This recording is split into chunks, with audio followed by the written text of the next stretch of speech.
وبالسند المتصل إلى الإمام النووي رحمه الله تعالى ونفعنا به وبعلومه وبعلوم شيخنا وبعلوم سائر الصالحين في الدارين آمين إلى أن قال في كتابه رياض الصالحين باب الإخلاص وإحضار النية في جميع الأعمال والأقوال والأحوال البارزة والخفية. الحديث العاشر وعن أبي هريرة رضي الله عنه قال قال رسول الله صلى الله عليه وسلم صلاة الرجل في جماعة تزيد على صلاته في سوقه وبيته بدعا وعشرين درجة وذلك أن أحدهم إذا توضأ فأحسن الوضوء ثم أتى المسجد لا يريد إلا الصلاة لا ينهزه إلا الصلاة لم يخطو خطوة إلا رفع له بها درجة وحط عنه بها خطيئة حتى يدخل المسجد فإذا دخل المسجد كان في الصلاة ما كانت الصلاة هي تحبسه والملائكة يصلون على أحدكم ما دام في مجلسه الذي صلى فيه يقولون اللهم ارحمه اللهم اغفر له اللهم تب عليه ما لم يؤذي فيه ما لم يحدث فيه متفق عليه وهذا لفظ مسلم.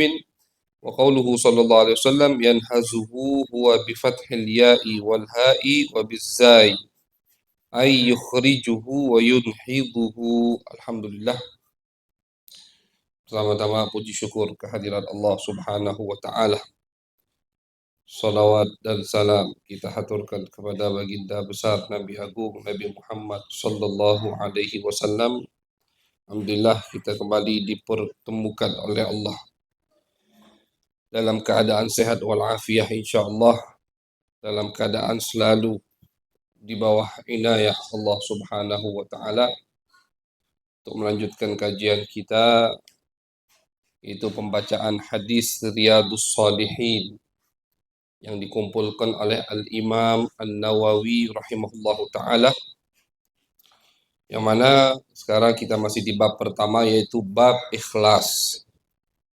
Bab ikhlas dan bab bagaimana kita meluruskan niat kita di setiap amal, setiap pekerjaan kita, setiap ucapan kita, baik amal ucapan tadi yang tampak atau yang tidak tampak.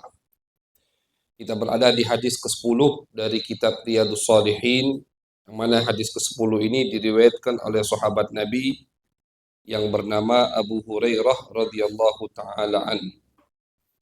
Mungkin ini hadis pertama, sebelumnya udah kita baca, udah kita sebutkan pernah siapa itu Abu Hurairah, sahabat Nabi besar Muhammad sallallahu alaihi wasallam. Beliau berkata, qala Rasulullah sallallahu alaihi wasallam, Nabi Muhammad bersabda, salatul rajuli fi jama'atin tazidu ala salatihi fi suqihi wa baitihi bid'an wa ishrina darajatan. Kata Nabi, jadi ini Nabi lagi bahas masalah salat.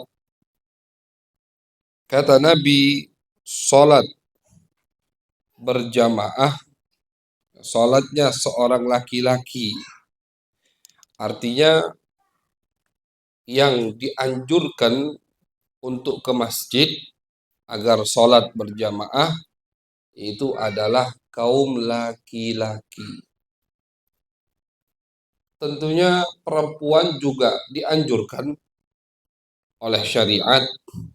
Bahkan ada hadis dari Nabi besar Muhammad SAW. Nabi Muhammad melarang suami untuk tidak melarang istrinya ketika istrinya pengen ke masjid. Itu hadisnya ada di Bukhari Muslim juga. Kata Nabi, janganlah kalian wahai para suami melarang istri-istri kalian untuk ke masjid.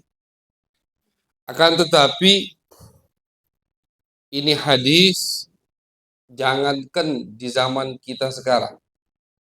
Di zaman Sayyidah Aisyah, istri Nabi. Jadi setelah Nabi meninggal berapa tahun, kata Sayyidah Aisyah, istri Nabi Muhammad SAW, umpama Nabi melihat apa yang dilakukan oleh perempuan di zaman sekarang ini, di zaman Sayyidah Aisyah ini, zaman Sayyidah Aisyah artinya masih zaman sahabat, masih zaman banyak sahabat-sahabat Nabi Muhammad SAW. Maka kata Sayyidah Aisyah, umpama Nabi melihat apa yang dilakukan oleh perempuan di zaman sekarang dengan apa? Dengan berdandannya, dengan menggunakan parfumnya ketika keluar macam-macam. Maka Nabi akan melarang perempuan untuk ke masjid. Maka Nabi akan melarang perempuan untuk ke masjid. Jadi memang betul ada hadis Nabi mengizinkan perempuan untuk ke masjid, akan tetapi hadis ini dikomentari oleh Sayyidah Aisyah dengan kenyataan atau dengan fakta. Kata Sayyidah Aisyah, kalau Nabi melihat kenyataan fakta yang ada di zamanku sekarang ini setelah Nabi wafat, maka akan dibalik hukumnya oleh Nabi Muhammad.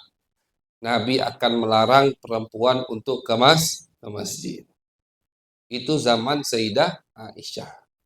Apalagi zaman kita sekarang, ya ibu-ibu ya. Makanya, kalau ada yang bertanya dari ibu-ibu, kami bagus sholat di mana Habib, di masjid atau di rumah? Untuk perempuan lebih afdol sholat di rumah daripada sholat di masjid.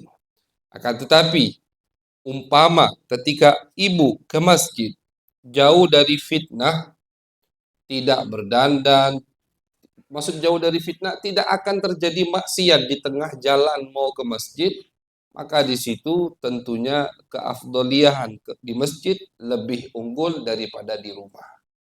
Jadi dilihat madaratnya. Apakah ketika ke masjid akan terjadi fitnah, maksiat atau tidak? Itu hukum untuk perempuan sholat di masjid atau di rumah. Dan jangan takut ketika ibu Habib berarti enak laki-laki dong. Pahalanya lebih banyak. Kami tidak dapat pahala sholat di masjid. Itu semua ditutupi dengan pahala-pahala yang lain.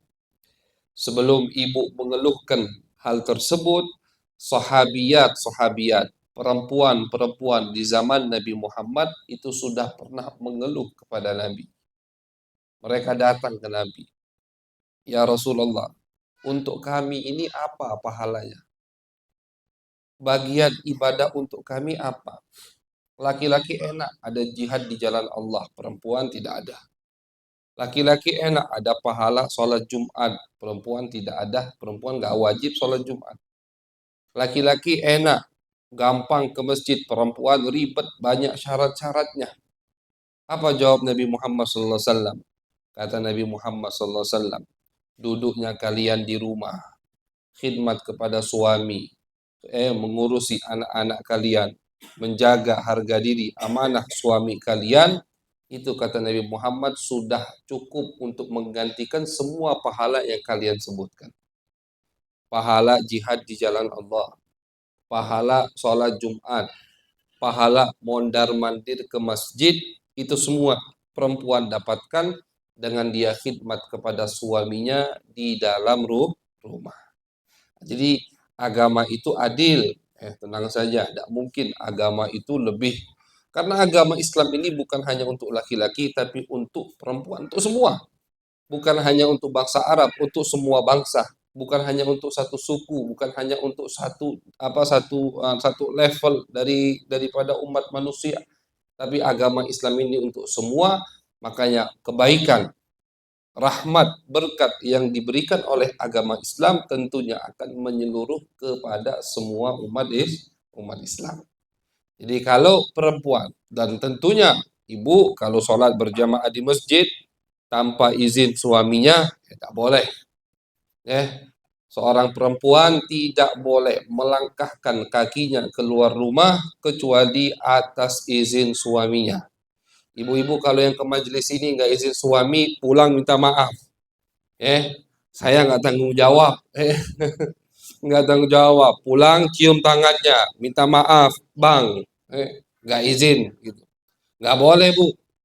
Ibu mau keluar kemanapun, bahkan maaf, ketika ada orang tua ibu yang sakit, itu seorang istri tidak boleh meninggalkan suaminya tanpa izin suami.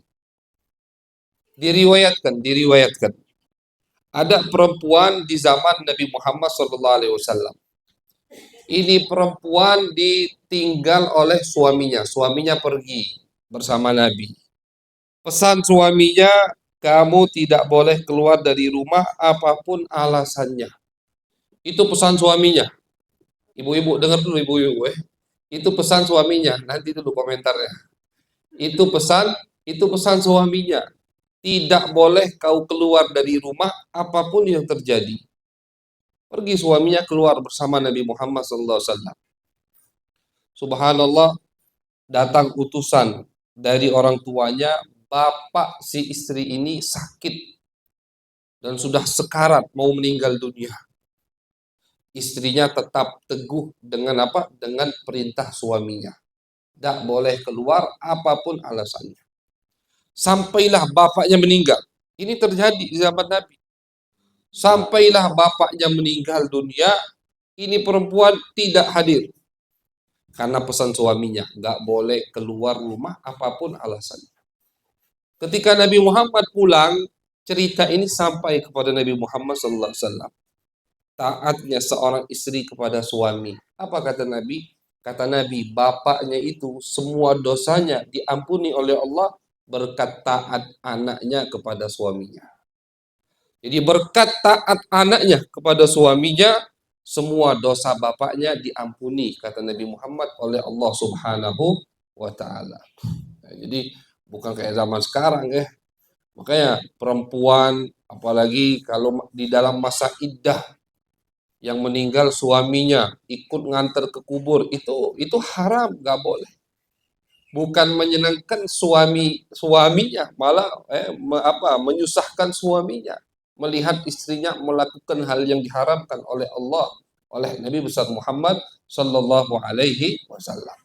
Nah, jadi apapun alasannya, perempuan tidak boleh keluar dari rumah kecuali izin suaminya. Mau alasannya majelis taklim, mau alasannya maulid, mau alasannya sholat berjamaah, mau apapun alasannya. Makanya tadi Nabi Muhammad ketika di zaman Nabi melarang suami jangan ngelarang istrinya. Kenapa? Kalau suami melarang istrinya, maka tidak ada pahala untuk perempuan sholat di masjid. Begitu. Makanya dilarang sama Nabi. Tapi tadi hadis tersebut sama Sayyidah Aisyah dikomentari, kalau Nabi melihat perempuan di zamanku, kata Sayyidah Aisyah sekarang ini, maka Nabi akan melarang perempuan untuk sholat di masjid. Karena sekali lagi kita ambil hukumnya, sholat berjamaah di masjid keutamaannya besar, tapi hukumnya bukan wajib. Bukan wajib. Besar fadilahnya, besar keutamaannya, tapi hukumnya sunnah. Nah, ketika ada sunnah yang bertentangan dengan sesuatu yang diharamkan oleh Allah, tentunya yang sunnah tidak boleh dilakukan. Yang lebih harus dilakukan, diutamakan, kita meninggalkan apa yang diharamkan oleh Allah Subhanahu wa Ta'ala. Jadi di sini Nabi besar Muhammad SAW menyebutkan sholatur rajuli. Makanya Nabi jelaskan sholatnya seorang laki-laki. Fi jama'atin tazidu ala salatihi fi suqihi wa baitihi bid'an wa ishrina darajatan. Kata Nabi, sholatnya seseorang laki-laki di masjid secara berjamaah, maaf, tidak disebutkan di masjid, tapi di sini Nabi sebutkan berjamaah. Namun ulama mengatakan maksud berjamaah di sini yaitu di masjid. Karena yang dimaksudkan atau yang diinginkan oleh Nabi adalah syiar daripada syiar Islam. Salat berjamaah itu syiar Islam. Makanya dari situ sebagian ulama mengatakan salat jamaah hukumnya fardu kifayah, bukan sunnah. Sebagian ulama di madhab Asy-Syafi'i mengatakan salat berjamaah itu hukumnya fardu kifayah. Apa itu fardu kifayah? Fardu kifayah itu umpama satu desa tidak ada yang melakukannya, maka sedesa kena dosa. Itu namanya fardu kifayah. Tapi kalau satu desa udah ada masjid, sholat berjamaah di situ, terdirikan sholat berjamaah, ada syiar Islam, maka satu desa selamat dari dosa. Tapi umpama masjidnya kosong, di satu sholat, maka satu desa dosa. Itu hati-hati dipakai. Ya. Jadi masjid itu harus ada yang sholat di situ, walaupun imam sama makmum, cuma 2 orang. Kenapa? Karena kalau di masjid tidak ada yang sholat berjamaah, menurut pendapat sebagian ulama, berarti satu desa kena dosa. Karena sholat berjamaah adalah syiar Islam.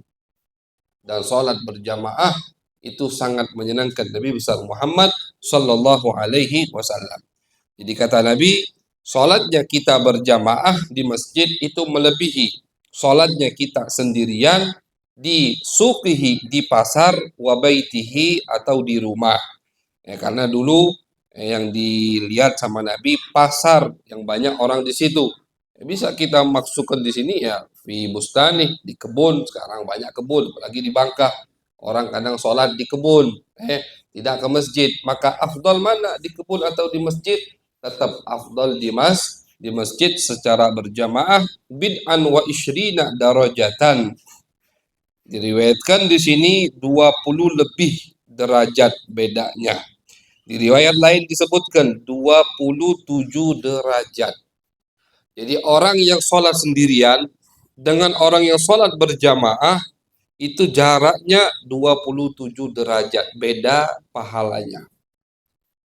Oh berarti Habib misalkan ada orang sholat sendirian, sholat maghrib. Dia sholat maghrib biar sama dengan yang di masjid, dia sholat sebanyak 27 kali. Misalkan, ya, kan ini kan beda. Jadi ada orang satu sholat di rumah sendirian, sama orang sholat di masjid. Yang di masjid pahalanya 27 kali sholat, yang di rumah pahalanya satu sholat. Umpama yang di rumah ini pengen nyamain yang di masjid, akhirnya dia sholat maghrib sebanyak 27 kali, apakah bisa sama dengan yang di masjid? Ulama mengatakan tetap tidak bisa sama dengan yang di masjid. Kenapa?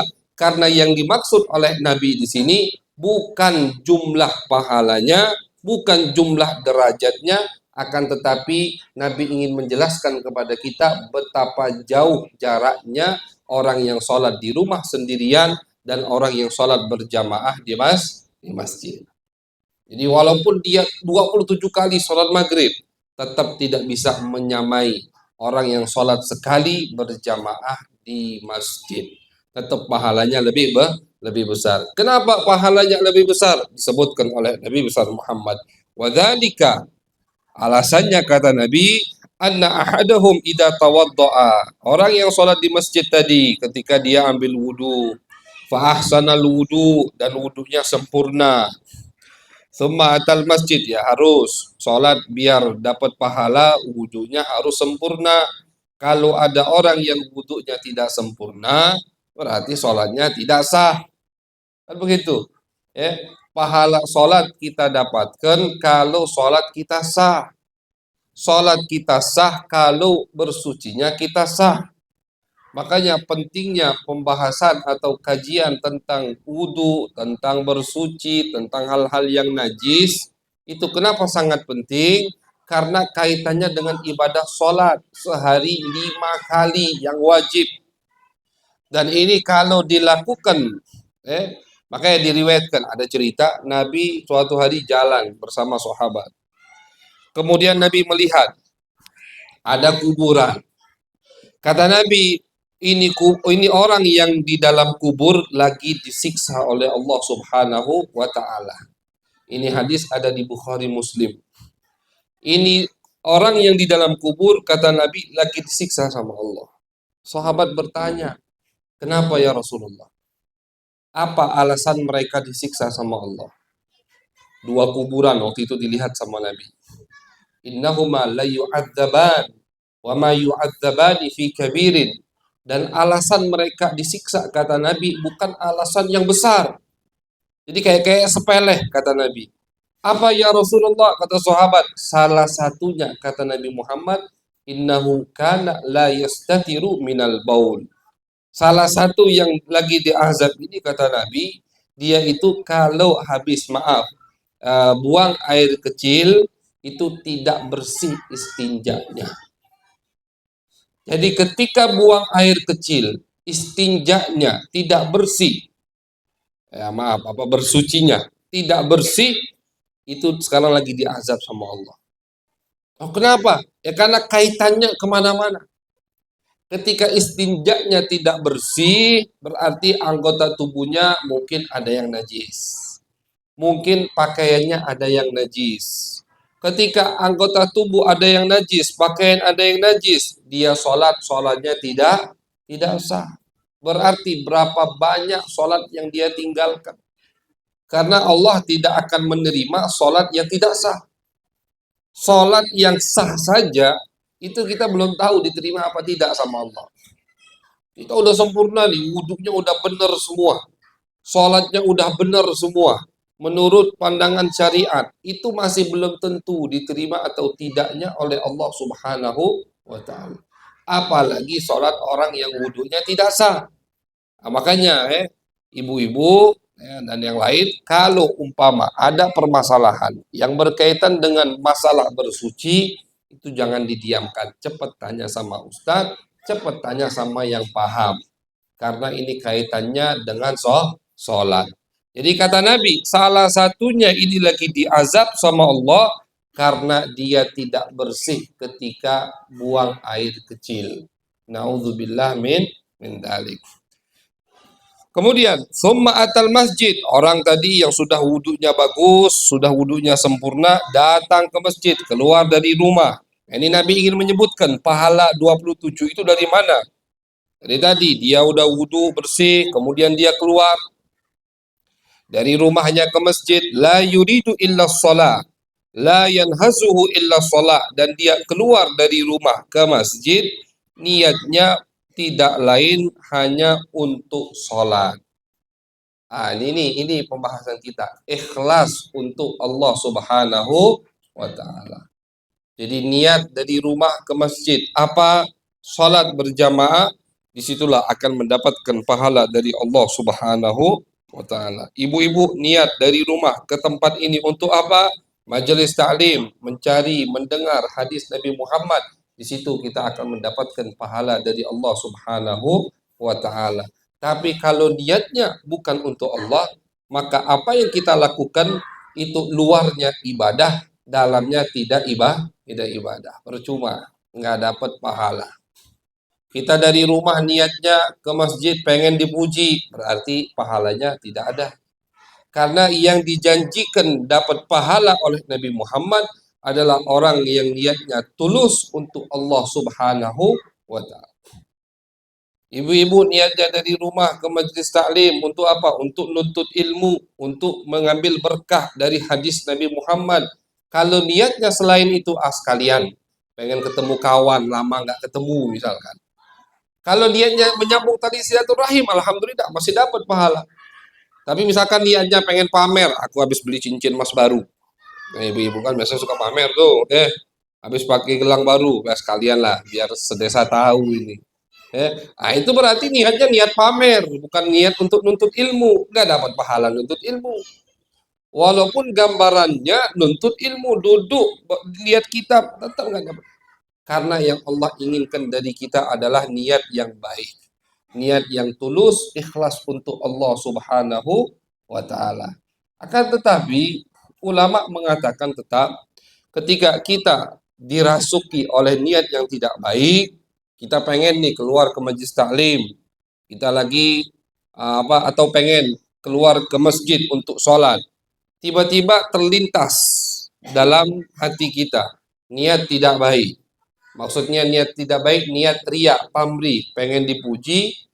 Apakah kita harus meninggalkan amal tersebut?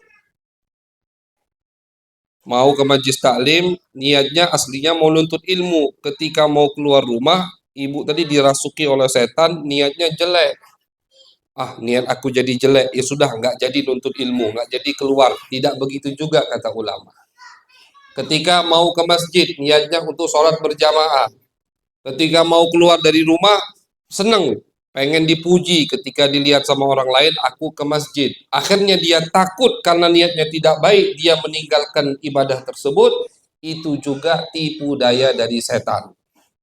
Jadi kata ulama, ini kata ulama, ketika kita beramal, amal tadi kita lakukan, niatnya bukan untuk Allah, karena pamrih pengen dipuji, itu tipu daya setan. Dan ketika kita meninggalkan satu amal, amal ibadah, amal baik, dengan alasan kita takut riya, takut dipuji, takut kena pamrih, kita tinggalkan amal ibadah tadi, itu juga tipu daya setan. Jadi dua-duanya tipu daya setan. Setan senang kita nggak beramal. Ibu mau ke majlis taklim, ibu punya cincin baru, senang. Wah, nanti cincin aku dilihat sama teman. Itu kan dia nggak baik tuh.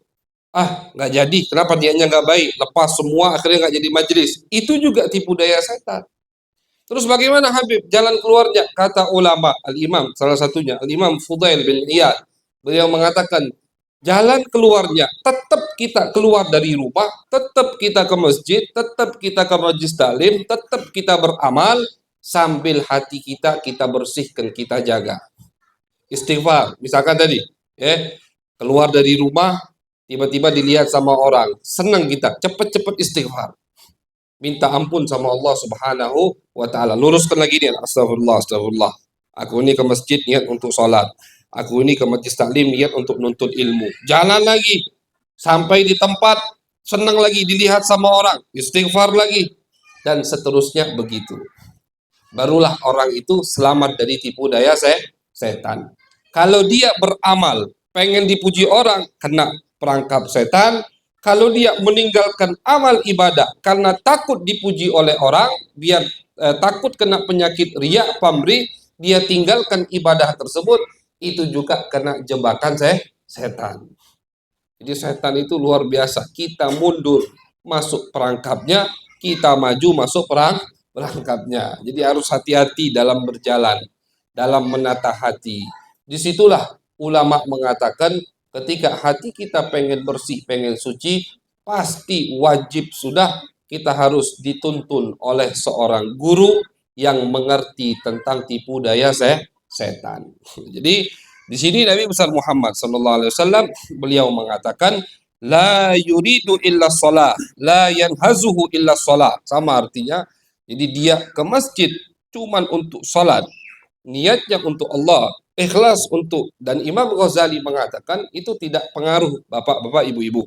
Ketika kita lagi mau ibadah, tiba-tiba timbul niat buruk, niat tidak baik, tidak ikhlas, kita cepat kita tepis, itu enggak pengaruh ke ibadah kita.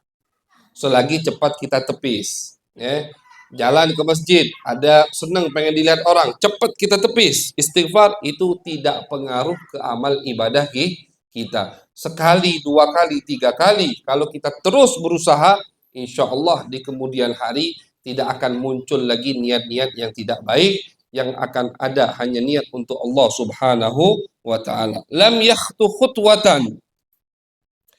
Orang yang keluar dari rumah ke masjid untuk ibadah, untuk sholat, maka kata Nabi, tidaklah dia melangkah satu langkah illa rufi'a lahu biha darajah, kecuali satu langkah tadi mengangkatkan satu derajat, wa hutta anhu biha khati'ah, dan satu langkah tadi menghilangkan satu dosanya. Itu apa kelebihan orang yang sholat di masjid. Jadi setiap langkahnya satu derajat diangkat dan satu dosa diampuni oleh Allah Subhanahu wa taala. Dan ulama mengatakan, ini pahala bukan hanya untuk ke masjid, tapi ke tempat-tempat baik itu kita juga dapat pahala tersebut. Jadi setiap langkah kita akan dihitung pahala oleh Allah Subhanahu wa taala hatta yadkhulal masjid, sampai orang tadi masuk ke masjid. Makanya termasuk sunnah Nabi Muhammad, ketika kita ke masjid cari jalan yang paling jauh. Itu sunnah Nabi. Baik itu sholat Jumat, atau sholat wajib, atau sholat Idul Fitri, Idul Adha. Setiap ke masjid cari jalan yang paling jauh. Umpama ke masjid ada 2 jalan, ya dah perlu sampai muter desa ya bapak ibu-ibu ya, jauhnya muter desa. Nah, ada 2 jalan. Yang jalan ini lebih jauh daripada jalan yang kedua. Pakai jalan yang lebih jauh ketika pergi, ketika pulang pakai jalan yang dekat. Kenapa alasannya Nabi melakukan ini? Tadi biar pahalanya lebih banyak dari Allah Subhanahu wa taala. Ketika pergi melangkah lebih jauh, lebih banyak, di situ pahalanya lebih banyak dari Allah Subhanahu wa taala. Ketika pulang, Nabi pakai jalan yang lebih dekat. Dan alasan keduanya, kenapa disunnahkan untuk menggunakan dua-dua jalan tersebut? Agar lebih banyak yang menyaksikan kita beribadah dari makhluk Allah selain manusia tentunya. Jadi jalan-jalan itu ibu, pohon-pohon, bebatuan, itu yang melihat kita majlis taklim itu kelak akan bersaksi di hadapan Allah. Jadi jangan dikira mereka itu tidak ada andil sama sekali. Kenapa Nabi kalau ke masjid pakai 2 jalan? Biar jalan ini menyaksikan Nabi ke masjid. Ketika pulang dari jalan satunya, biar jalan ini juga menyaksikan Nabi pulang dari masjid. Itu yang dianjurkan oleh Nabi besar Muhammad Sallallahu Alaihi Wasallam. Jadi tempat ibadah, tempat kita melewati tempat untuk ibadah, itu akan menjadi saksi di hadapan Allah Subhanahu wa taala. Ketika kita sholat di rumah, tempat kita sholat itu akan jadi saksi di hadapan Allah Subhanahu wa taala. Kemudian, fa idza dakhala masjid, kalau orang tadi sudah masuk masjid, kana fis shalah ma kanatis salatu hiya tahbisuhu. Kata Nabi besar Muhammad sallallahu alaihi wasallam, ketika kita sudah berada di masjid, maka kita seakan-akan lagi sholat ketika walaupun kita belum sholat. Artinya pahalanya itu. Makanya dianjurkan untuk yang tidak ada kesibukan itu ke masjidnya jangan pas qomat gitu. Ya. Ke masjid jangan pas qomat ya. Apalagi rumahku dekat dari masjid, dengar be. Qomat baru ke masjid. Tidak dosa tentunya karena sholat berjamaah di masjid sunnah. Tapi pahala ini tidak ada. Apa pahalanya? Menunggu sholat. Menunggu sholat itu ditulis seperti kita sholat. Jadi pahalanya itu duduk itu. Tentunya duduk tadi tidak dalam keadaan lalai ya. Duduk tadi kalau nggak tasbih, diam paling tidak, bukan melakukan hal-hal yang haram, maka duduk mantap kita itu dicatat pahala sholat oleh Allah Subhanahu wa taala. Sebagian ulama mengatakan begitu juga ketika kita duduk menunggu guru yang datang. Itu sebagian ulama mencarahkannya juga begitu. Dapat pahala ketika kita sedang menunggu guru datang. Kami itu Bu, kalau waktu belajar itu dulu, kadang nunggu guru itu 1 jam, 1 jam setengah. Habis itu gurunya nggak datang lagi. Jadi kadang guru kami, Abu Ya Said Ahmad, itu nggak kasih kabar. Nggak harus ada kabar. Pokoknya jadwalnya jam sekian, kita mulai belajar, kita datang ke tempat kita belajar. Duduk di situ. Duduk nunggu beliau. Kadang beliau 2 jam, 1 jam setengah, habis itu nggak datang. Tahu-tahu udah bubar, nggak jadi datang guru kami. Ada kesibukan lain. Pulang kita. Tapi itu duduk nunggu menuntut ilmu dicatat seperti kita sedang menuntut ilmu. Karena duduknya kita di situ menunggu ilmu agama. Duduknya kita di masjid menunggu sholat. Berarti seakan-akan kita lagi sholat. Pahalanya terus mengalir. Dicatat oleh Allah Subhanahu wa taala, wal malaikatu yusalluna ala ahadikum madama fi majlisihi alladhi shalla fihi. Dan malaikat, kata Nabi Muhammad, akan yusalluna, sini bukan bersalawat, akan mendoakan setiap orang yang habis sholat tidak langsung berdiri dari tempat sholatnya. Nah, ini juga begitu sunnahnya. Habis sholat jangan salam, langsung berdiri, mundur ke belakang atau keluar dari masjid.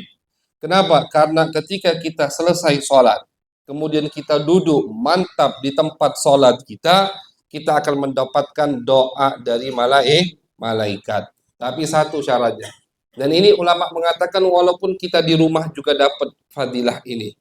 Jadi habis sholat ibu-ibu, jangan langsung selesai sholat, langsung buka semua, keluar lagi. Ke dapur lagi misalnya, jangan, tunggu dulu. Ada zikir-zikir yang disunnahkan oleh Nabi Muhammad. Ada bacaan Allahumma antas salam wa minkas salam. Ada bacaan Allahumma a'inni ala dzikrika wa syukrika wa husni ibadatik. Ini fadilahnya besar.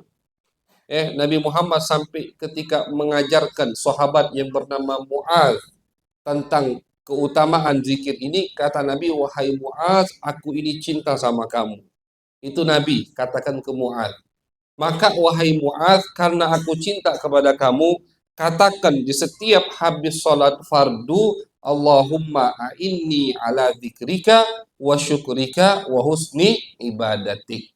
Pendek.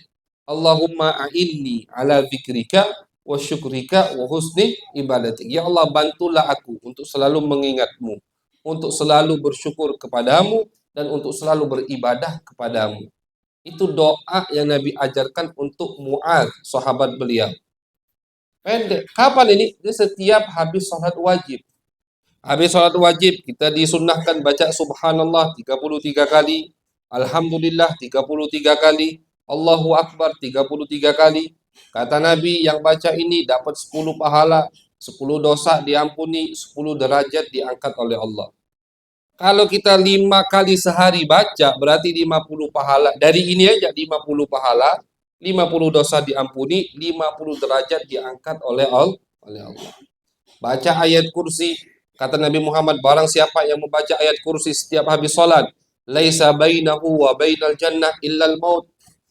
Tidak ada penghalang dari dirinya untuk masuk surga kecuali kematian. Artinya pasti masuk surga, kata Nabi. Cuman ada penghalang satu, yaitu masih hidup di dunia.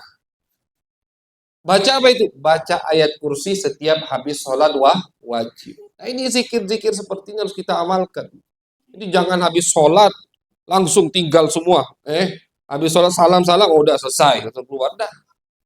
Pakai salaman dulu. Salaman tapi dia nggak zikir. Kan yang lebih afdal itu zikir daripada salam-salaman. Zikir dulu udah dibaca.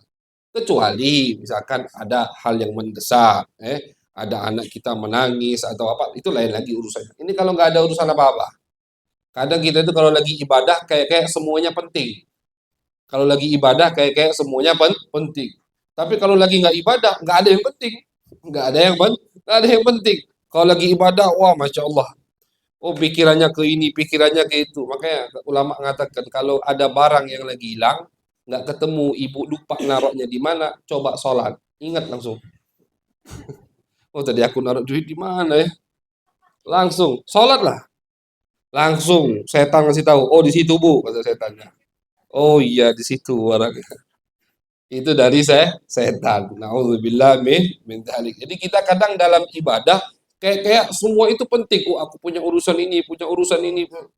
Tapi setelah selesai ibadah, hilang pentingnya tadi. Biasa semua itu. Nah, itu was-was dari setan. Nah, jadi ketika habis sholat, jangan langsung bubar. Zikir yang diajarkan oleh Nabi besar Muhammad SAW nggak banyak, sedikit amalkan, tapi pahalanya luar biasa. Dari Nabi besar Muhammad Sallallahu Alaihi Wasallam. Apa doa malaikat? Malaikat berdoa kepada orang yang tidak langsung berdiri dari tempat duduknya tadi. Allahumma arhamhu, Allahumma gfir lahu, Allahumma tub alaihi. 3 doa dari malaikat. Malaikat ini ibu-ibu adalah makhluk yang mulia. La ya'sunallah ma amarahum wa yaf'aluna ma yu'marun. Malaikat ini gak pernah maksiat. Malaikat tidak pernah maksiat, tidak pernah melanggar perintah Allah, dan malaikat apapun yang diperintahkan oleh Allah pasti dilakukannya. Jadi malaikat ini makhluk yang mulia. Ketika makhluk yang mulia berdoa untuk kita, itu doa pasti diijabah oleh Allah Subhanahu wa ta'ala. Apa doa malaikat tadi? Allahumma arhamhu, ya Allah berikan rahmat untuk orang ini. Allahumma gfir lahu, ya Allah ampuni dosa orang ini. Allahumma tub alaihi, ya Allah berikan hamba ini taufik hidayah untuk bertaubat kepadamu. Ini doa dari malaikat. Doa mendapatkan rahmat, doa mendapatkan ampunan dari Allah Subhanahu wa taala, dan doa ketiga agar kita selalu ingin bertaubat kepada Allah Subhanahu wa taala. 3 doa dari malaikat. Kapan itu? Setelah kita sholat, sebelum kita berdiri dari tempat sholat kita. Itu. Jadi sebelum kita berdiri, selesai kita sholat, belum kita berdiri dari tempat sholat kita, malaikat terus doain kita hal tersebut. 3 doa dari malaikat. Malam yu'difi, malam yuhdith fihi. Kata Nabi, selagi di dalam duduknya tadi tidak mengganggu orang lain, ya tentunya tidak melakukan hal-hal yang diharamkan oleh Allah. Kalau dia duduk habis sholat, tapi misalkan duduknya tadi caci orang lain, ya percuma kan, nggak dapat gitu. Walam yuhdits fihi. Ulama di sini mengatakan maksud hadas di sini, ada yang mengatakan tidak batal wudunya, jadi selagi wudunya belum batal. Jadi dia akan mendapatkan doa malaikat selama dia duduk di tempat sholatnya dan wudunya belum batal, maka dia akan mendapatkan terus doa dari malaikat. Muttafaqun alaih. Hadis ini muttafaq alaih, artinya hadis ini diriwayatkan oleh Bukhari dan Muslim. Ya, diriwayatkan oleh Bukhari dan Muslim. Wa hadza lafdhu Muslimin. Tapi ini lafadznya lafadz Imam Muslim. Jadi kadang hadis itu tidak mesti sama lafadznya, tapi kandungannya sama, maknanya sama. Lafadznya kadang ada beda sedikit. Nah, lafadz yang diriwayatkan oleh Imam Nawawi di dalam kitab ini adalah lafadz yang dipakai oleh Imam Muslim. Wa qauluhu sallallahu alaihi wasallam yanhazuhu huwa bi fathil ya wal ha yanha wa bizai yanhazuhu ay yukhrijuhu wa yunhiduhu, artinya tidak mengeluarkannya dari rumah, tidak menjadikannya untuk siap-siap keluar dari rumah kecuali untuk beribadah sholat. Jadi ini termasuk kajian hadis bagaimana Nabi menganjurkan kita untuk kita ikhlas kepada Allah Subhanahu wa taala di semua amal ibadah kita. Mudah-mudahan kita bisa menjadi hamba yang mukhlisin, ya, hamba-hamba yang ikhlas untuk Allah, sehingga kita menjadi hamba yang mukhlasin. Mukhlas itu artinya yang dipilih oleh Allah Subhanahu wa taala. Amin ya rabbal alamin. Allahumma amina bil ilm wa zayyinna bil hilm.